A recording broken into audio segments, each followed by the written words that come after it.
Yun ang aking ikinalulungkot sa mga babae. Kasi hindi ganon ang babae sa Biblia. Yung talagang mapangasawa mo, bigay ng Diyos.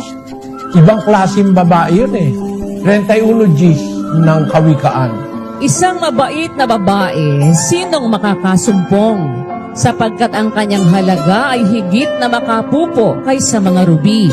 Ang puso ng kanyang asawa ay tumitiwala sa kanya at siya'y hindi kukulangin ng pakinabang.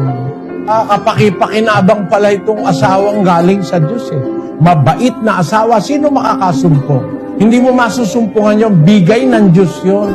Anong klaseng babae ito? Basahin natin ang 14. Siya'y parang mga sasakyang dagat na kalakal.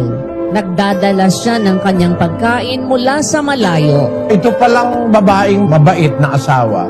Para itong barko di komersyo.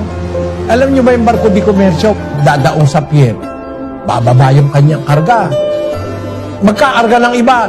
Lalakad na naman ulit. Punta na naman sa ibang pier. Dideliver yun. Ganun ang barko di komersyo Siya'y bumabango naman samantalang gabi pa. Madilim pa, bumabango na. May ibang babae, tirik na araw, naghihilik pa sa banig Hindi ka pakipakinabang na babae, tamad.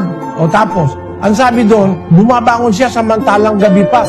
Nagbibigay ng pagkain sa kanyang sambahayan at ng kanilang gawain sa kanyang mga alilang babae. Minamasdan niya ang bukid, binibili. Sa pamamagitan ng kanyang kamay, nagtatanim ng ubasan.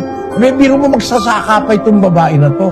Pag ito natagpuan mo, kahit napilay ka, wala kang alalahanin. Negosyante na, magsasaka pa Kung babasahin nga natin lahat yan, ang haba Mga gawain ng mabait na babae.